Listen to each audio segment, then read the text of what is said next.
Steel Ball Run, the 7th part of JoJo and the beginning of a new and potentially the final act of this bizarre adventure. Steel Ball Run takes place in an alternate universe with no connection to the original universe that parts 1 through 6 took place in. And no, the ending of part 6 did not create the Steel Ball Run universe, nor does it have anything to do with the alternate universe at all. So JoJo seems to be split up into trilogies with few and thin strings holding the group parts together.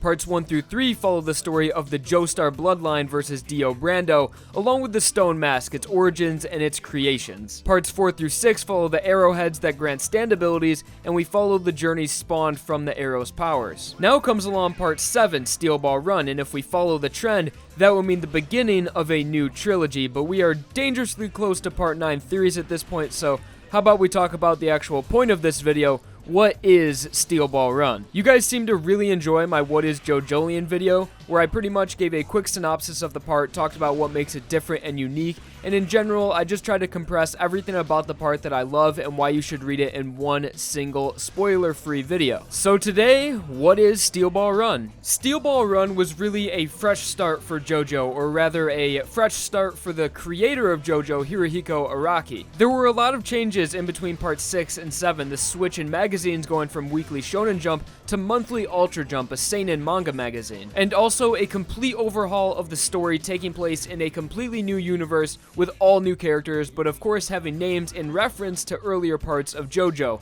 More specifically, Part 1, with characters like Jonathan Joestar, commonly referred to as Johnny, and Diego Brando, who prefers to go by Dio. So now, Part 7, being a monthly series, gives Araki some opportunities to explore. And it really shows with the obvious and massive increase in artwork and writing during Steel Ball Run. Originally, when Steel Ball Run was only a few chapters into its run, it wasn't officially announced if it was an entirely new series or the next installment in the JoJo's Bizarre Adventure series.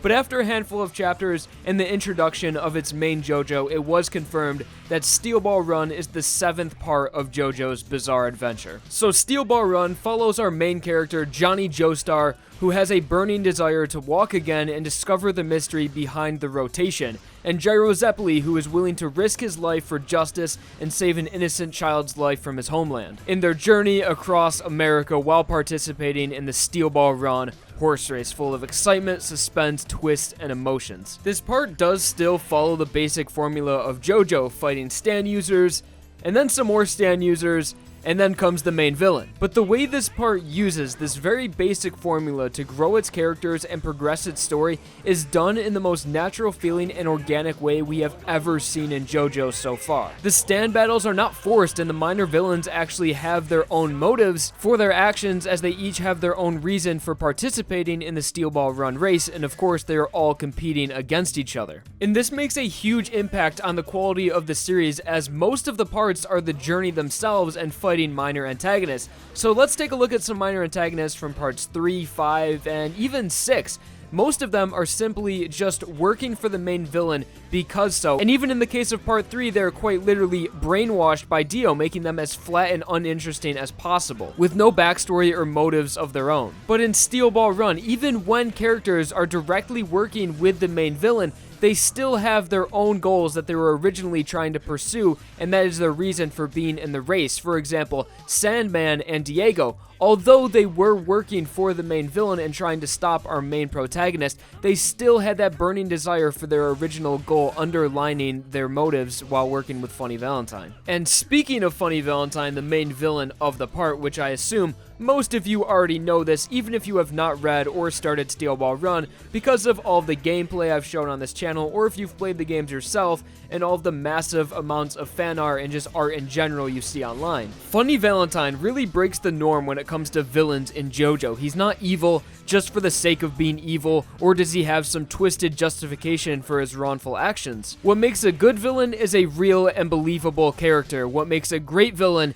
is an already good villain whose motives and goal is objectively better and more just than the protagonists. And Funny Valentine is a great villain. But more importantly than the villain of the part is the journey. Every part of JoJo has their self-contained stories, some having more interesting journeys than others. For example, when comparing Part 3's incredible adventure to Egypt to Stone Ocean's slow and sudden changes in settings around Florida, it's clear that long and difficult journeys are a staple in what JoJo is as a series, and the Steel Ball Run journey across America is one of the best and most bizarre adventures we've seen yet. So if you haven't read or are reading Steel Ball Run yet, what are you waiting for? The main JoJo is a paraplegic, Dio is back, there's horseback riding, Gyro is a top-tier JoBro, Hot Pants is a babe, Jesus makes an appearance, and our main JoJo is going up against the President of the United States. And all of this happening during a horseback race from San Diego to New York with stand abilities thrown in. And that is Steel Ball Run. So if you're currently reading through JoJo, just take your time, enjoy the part that you're on and the parts following it,